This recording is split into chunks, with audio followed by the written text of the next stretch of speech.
Salut à tous, j'espère que vous allez bien. Aujourd'hui on se retrouve pour une vidéo un petit peu spéciale, un petit peu atypique. Je réalise un petit peu un rêve parce que clairement ce que je vais vous montrer c'est quelque chose qu'on ne peut pas faire sur route ouverte. À quoi servent les aides à la conduite et qu'est-ce que ça fait de rouler sans, à la limite quand on n'est pas un pilote.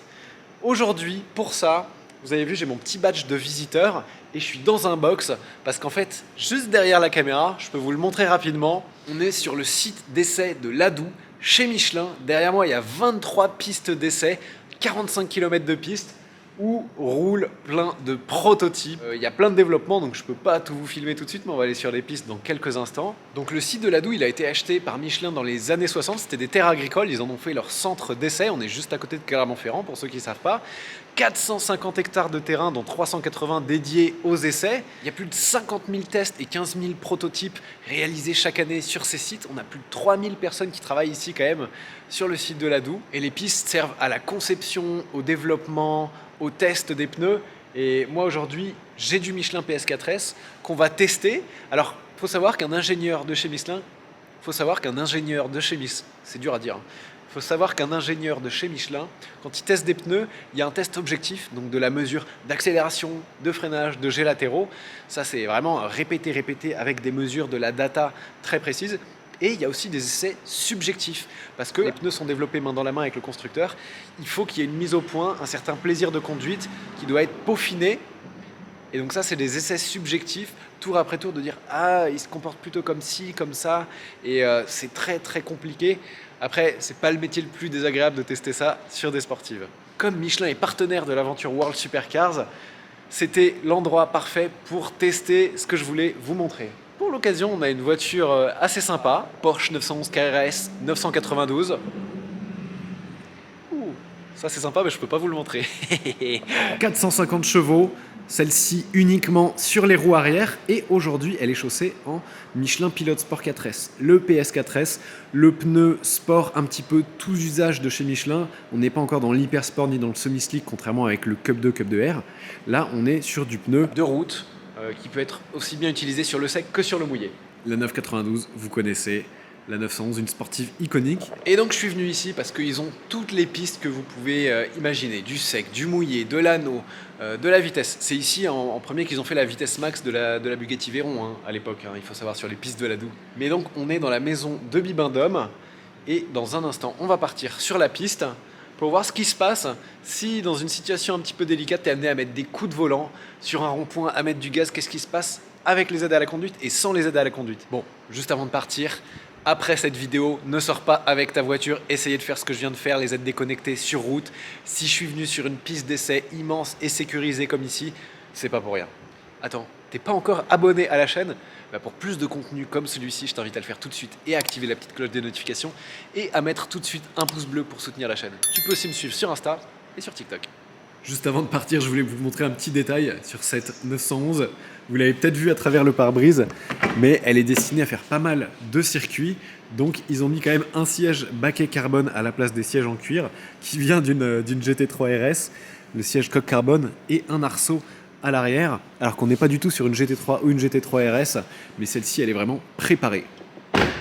On a la chance d'être ici sur les pistes de Ladoux. C'est un endroit quand même qui est très rarement ouvert aux caméras. Je vous emmène avec moi, on va aller un petit peu lâcher les chevaux. Alors premier exercice, on va simuler un évitement sur une route, donc on va dire une route nationale parce que on a regardé à quelle vitesse ça passait, je vais me mettre à 85 km/h. C'est ce qui s'appelle le test de la baïonnette, où si tu as une voiture qui a un mauvais centre de gravité, elle peut se retourner. Bon là a priori avec la 911 ça devrait pas être le problème.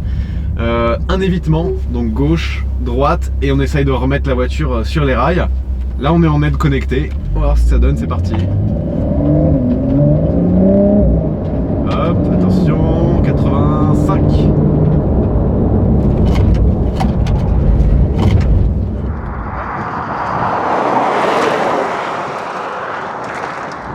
Hop. Et c'est passé hein. Est-ce que l'anti-patinage et l'ESP m'ont servi à quelque chose? On va le voir sur ce deuxième passage.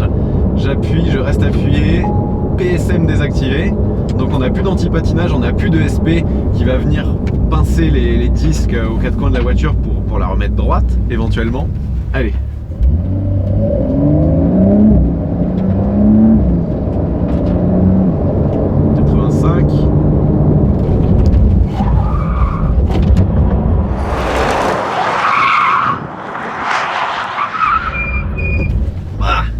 Ah, la deuxième porte elle est pas passée.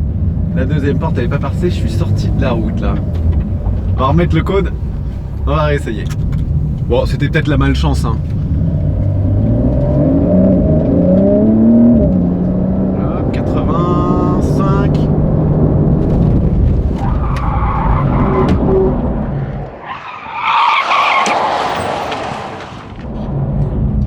Ah ouais, là ça... Bah tête à queue sur la route hein. Donc ça fume un petit peu. Les aides à la conduite, ça peut servir. Ça peut servir, on va remettre le cône. Bon, pour vérifier que c'était pas du pipeau, je le refais hein. 85 km/h, j'ai reconnecté les aides. Je vais refaire le même coup de volant, regardez. 85.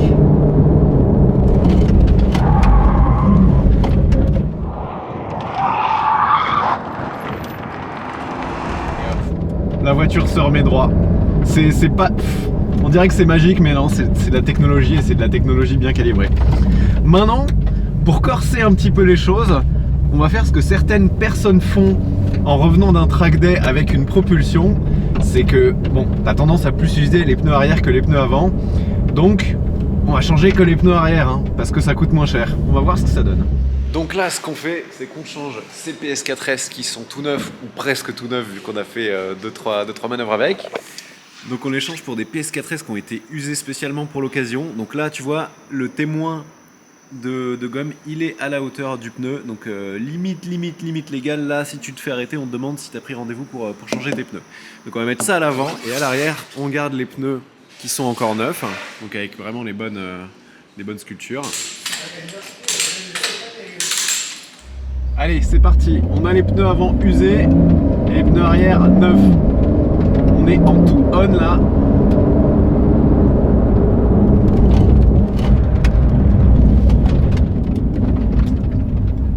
C'est passé juste.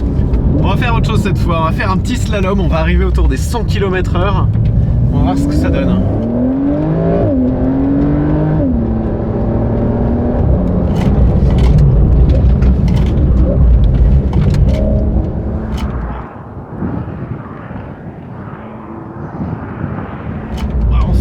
Qui corrige vachement, elle a un peu de mal à tourner dans le slalom. On va voir cette fois ce que ça donne déconnecté. On reste appuyé. Hop, tout off.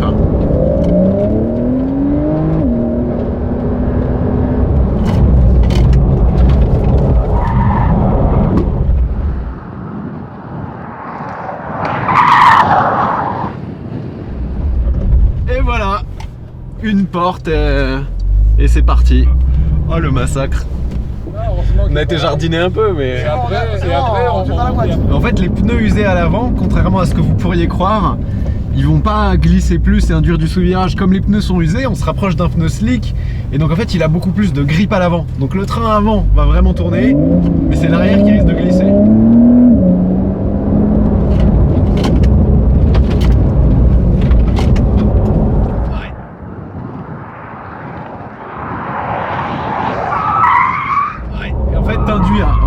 Un mouvement de lacet et à la fin c'est mort.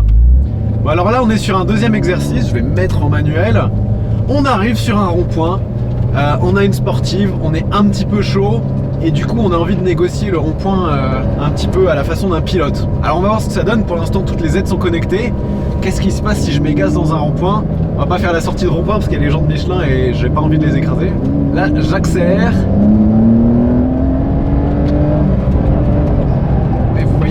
Je suis entraîné vraiment vers l'extérieur du virage.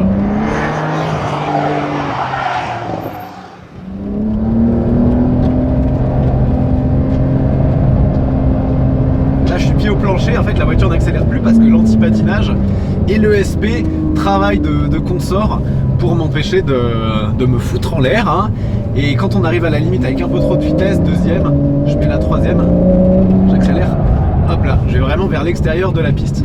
En sous-virage, ça veut dire que c'est l'avant qui n'arrive plus à trouver de grip. Et vraiment, on va vers l'extérieur, on va tirer tout droit. Vraiment, là, on sort du rond-point vers l'extérieur. Parce que l'anti-patinage coupe la puissance derrière. Et donc, l'arrière ne peut pas partir. L'arrière ne peut pas partir, du coup, c'est l'avant qui part. Deuxième étape, on va pas mettre tout off tout de suite. On va mettre un coup de PSM Sport. Ça veut dire que ça désactive, mais pas totalement. Ça laisse un petit filet de sécurité. On va voir ce qui se passe. On est en deuxième, en manuel. Ouh, là, l'arrière part. Donc t'as vu, moi j'ai le réflexe. Je suis pas Ayrton Senna, mais je sais quand il faut contre-braquer. On va voir ce qui se passe si je contre-braque pas avec le PSM Sport.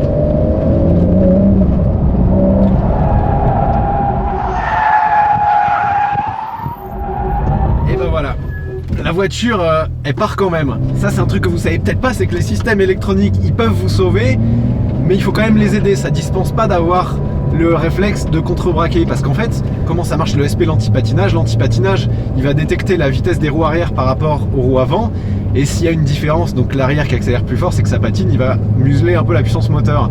Le SP qui joue un petit peu plus tôt sur les freins, il y a plein de capteurs, dont le capteur d'angle du volant, et là, l'angle du volant, il a pas changé, j'étais toujours braqué, du coup pour lui, je continuais dans le virage, et donc il a pas détecté que je contre-braquais, il a pas agi sur les freins, pour lui c'était normal. Alors que quand j'ai contre-braqué, c'est tout de suite reparti. Je vous refais une petite démo. On est en PSM Sport. Voilà, là ça corrige.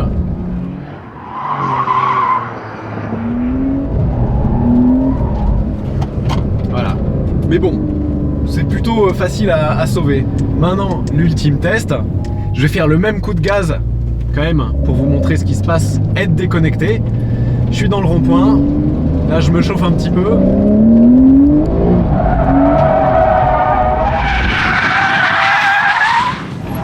Et ben là, il n'y a rien à faire. Hein. Tu pars en tête à queue immédiat. Mais bon, si tu es un petit peu bon, théoriquement en contre-braquant, ça devrait le faire.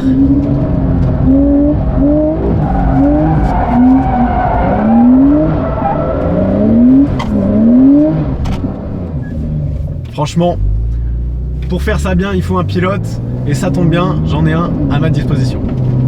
On va te présenter quand même. Jérôme. Oui, bonjour. Il paraît que tu travailles chez Michelin avant. Eh oui, depuis un certain nombre d'années, c'est vrai. On peut dire depuis combien de temps? Depuis, je fais des essais sur des voitures de sport depuis 30 ans. Tu testes les pneumatiques pour toutes les voitures de sport? Voilà, oui, enfin toutes, oui, on est plusieurs à faire ça, mais moi je fais effectivement Ferrari, tout ce qui est Porsche Motorsport, Bugatti, toutes les voitures un peu extrêmes. Je n'arrive pas à entretenir de glisse, donc je t'invite à nous montrer comment ça se fait. Alors déjà, il y a une technique de bras qui est importante. Hein. Si je tourne à gauche et que forcément quand je vais accélérer, je vais perdre l'adhérence sur le train arrière, je vais devoir contre-braquer. Et comme c'est pas une voiture de course, cet angle de contre-braquage suffira pas. Donc la technique en fait, c'est je commence à contre-braquer les deux mains ici. Là, j'ouvre mon poignet en bas, je repasse ma main par-dessus, je reprends la branche du volant, je tourne l'autre poignet, et là je peux aller jusqu'en butée de contre-braquage. Et quand je veux arrêter la glisse, du coup, le décontre-braquage est un geste symétrique. J'ouvre mon poignet, je reprends la branche, je tourne mon poignet et je reviens au même angle. Voilà, c'est ça qu'il faut être capable de faire plus ou moins rapidement. Moi j'ai plutôt tendance à laisser le volant un peu travailler et à le rattraper quand... Alors ça peut marcher sur faible adhérence ou avec un certain type de voiture, mais sur des voitures un peu difficiles, sur le sec, parfois ça peut générer certaines erreurs. Là on est en tout off. Là on est en tout off.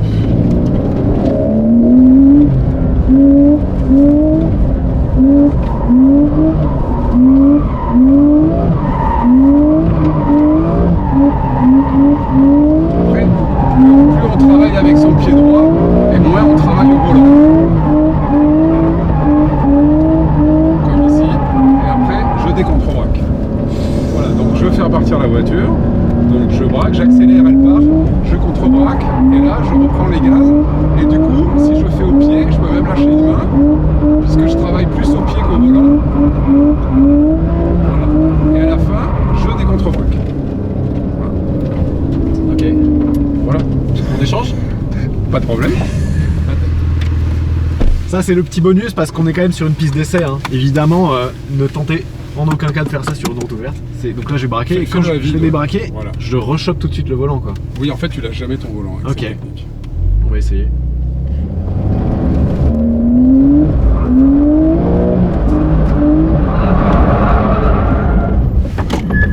Un peu trop généreux sur les gaz? Un tout petit peu trop. L'idée c'est de doser autour d'une position d'équilibre sans faire effectivement trop, j'enlève trop de puissance. Ouais, sans... voilà. Faut être plus... C'est arriver à trouver la position d'équilibre en termes de quantité de puissance. puissance moteur par rapport à un angle de contre-braquage donné, et après essayer de rester autour de cette position d'équilibre.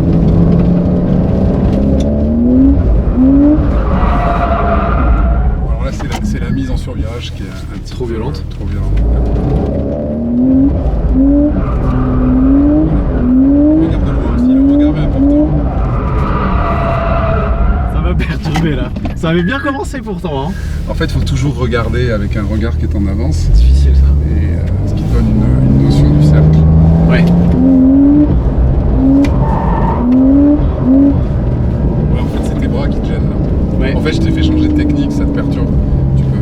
Mais je vois ce que tu es habitué à ton autre technique, ça prendra plus de temps pour la changer, mais nous, effectivement, chez Michelin, on a plutôt la technique sans lâcher le volant. J'essayais de garder la main sur le volant et de pas le lâcher justement, mais j'avais qu'une main en haut. J'étais pas au bon endroit. En fait, l'idée, c'est d'arriver à le faire à vide plein de fois. C'est la répétition de geste. Ce qui compte, c'est d'automatiser ton geste. Ouais. Donc, ça va tellement vite qu'en effet, il faut que ce soit automatisé. Après, l'apprentissage sur le sec avec une Porsche, c'est pas le plus facile. C'est vrai. Là, tu fais un peu le truc le plus dur.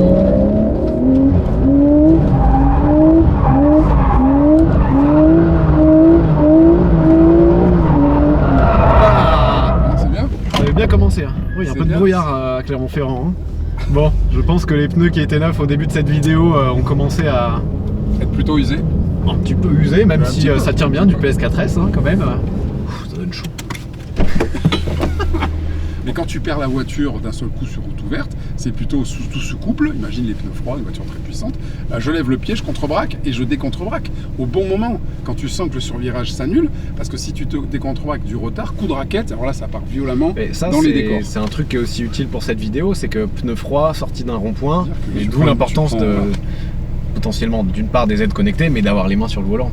Les mains sur le volant, et puis si jamais ça part, le problème des voitures de série de sport, c'est que les directions sont quand même pas suffisamment directes pour que quelqu'un qui aurait fait vachement de cartes, qui contre-braque à fond sans changer ses mains, s'en sorte.